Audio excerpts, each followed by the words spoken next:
अस्सलामुअलैकुम। आज डेट आहे 2 एप्रिल 2026 आणि बोलतात ना बिनमोसम बरसात तसं आज पाऊस लागते आमच्या इकडे बानकोटला। हे बघा आंबं पण काढल्या होत्या हो, हे बघा एक पेटी निघली होती आणि काही जण आता आंबं पण काढत असतील रानातनं जंगलातनं।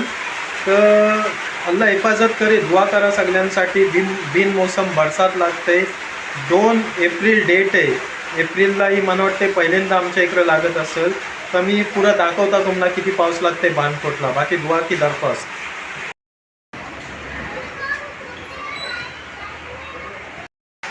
हे बघा आता मी आमच्या वाट्यावर आहे, अंगण भिजलं आहे बघा। हे बघा बुंदेव बघा पावसाचे, हे बघा पाणी टिपकते। अल्लाह माफ करे। काही लोकांचा आता आंबा काही काय कोणचा गवत आहे काय आहे, हे बघा रस्तो पण वालो जाईल। आत्ताच चालू जाईल पाऊस, जोहरची नमाज जाईली आणि पाऊस चालू जाईल। बस दुआ करा सगळ्यांसाठी, अल्लाह पाक आसानी फरमाए आणि सगळ्यांचे सीजन बेस हो।